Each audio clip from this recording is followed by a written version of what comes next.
Idaho Falls Pediatrics, proudly supporting kids in our community, and 7 Questions with Emmy. Hey guys, welcome back to 7 Questions with Emmy. My guest today is part of a music group that has nearly 6 billion views on YouTube and over 15 million subscribers. 3 brothers formed Boyce Avenue in 2004, and their music is incredible. Danielle is joining me today. It's so nice to talk with you. Same. Thank you for having me. Question number 1. How was Boyce Avenue formed, and who came up with the name?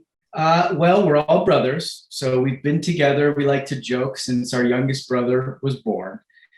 So we say that technically as of his birthday, Boyce Avenue came about. But the actual band and the name started when my youngest brother Alejandro was 13, and my other brother I think would have then been 15, and I would have been 17, 18. We started all playing music together. And I'd say by the time we were in our late teens, early 20s, we wanted to become a band and we needed a name. So we had grown up on this street called Boyce Street, but we didn't like that Boyce Street sounded too much like the Backstreet Boys. So we ended up combining 2 streets that we had lived on and came up with the name Boyce Avenue. That's cool. Your YouTube channel has nearly 6 billion views. Why do you think you've been so successful?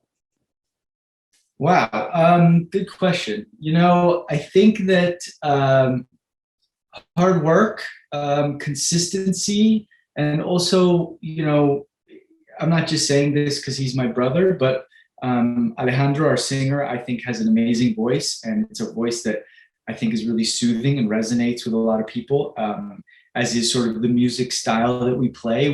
We chose very early on to dedicate ourselves to like acoustic style music, and we've always stuck to that on YouTube. And I think that people just appreciate that when they want really chill music where they can hear and appreciate the lyrics and the message, they can come to us and maybe find something that they like. So I think that has helped. What's one of the biggest lessons you've learned in the music industry?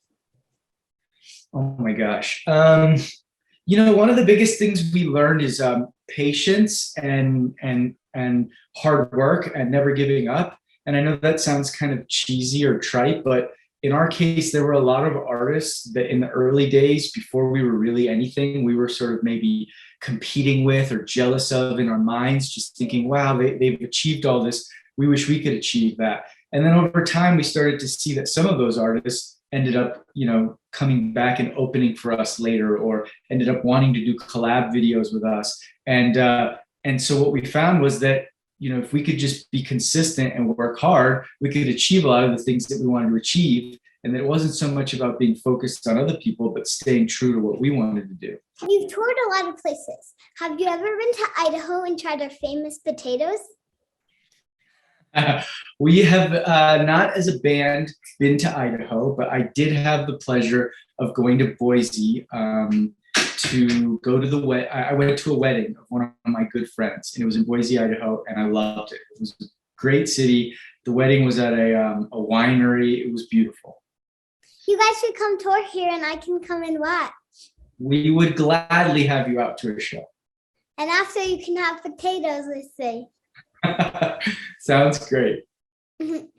Out of all the songs you recorded, do you have a favorite? That's a good question. That's a tough one. We've done a lot of songs. It's really hard. I'm going to go with the Friends theme song. We covered the I'll Be There For You theme song, and that's a show that we have always loved. But more recently, my kids have gotten into it. So that song kind of has special meaning to me for that reason. You guys do good covers of all of your songs. Thank you so much. You're welcome. What is it like working with your brothers every day? It's great. Honestly, they're my best friends. And whenever we go on tour, we always joke with people that it's not as sort of dramatic as some other brother bands like Gallagher's or bands of brothers that you hear of that fight all the time or that argue. We actually don't fight very often. We get along really, really well, and we love being on tour together. What is the one thing Boyce Avenue hopes to accomplish in 2022? I'd love to see us get back to writing some original music again. It's been a while. I don't know if that'll be this year. I'd also like to see, for the whole world's sake, if maybe touring and some of the pre-pandemic things that we used to do and enjoy can come back into full swing. But yeah, we just want to keep making videos. We want to keep writing music and hopefully get on tour, if not so much this year, certainly by next year. Have you guys been able to go on tour since COVID?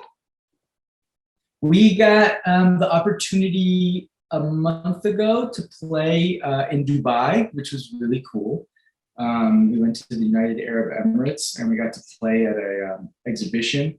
And we're going to be playing in Brazil this summer, which is a really big place for us to play. The fans in Brazil are really passionate and really supportive. But other than that, honestly, we really haven't done much. That sounds really cool to go to Brazil. Yeah, it's very fun when we go, and we're excited about it. Now it's time for some bonus questions. Are you ready? Okay. Yep, sounds good. Kind of hard. They're kind of hard. All right. If you weren't involved in music, what careers would you and your brothers be doing?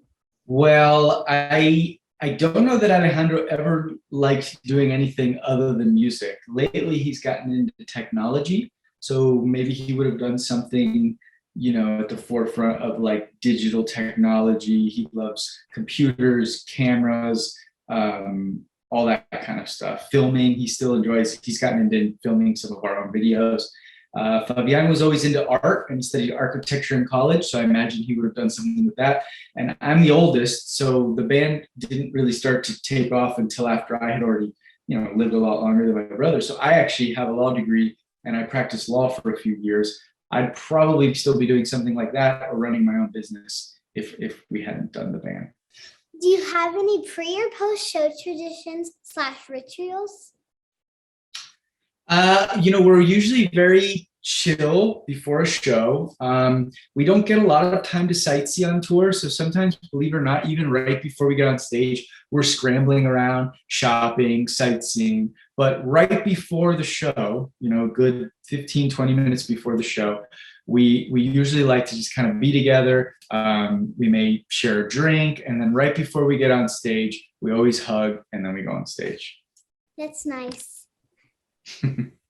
What is one piece of advice someone has given you that you can share with me?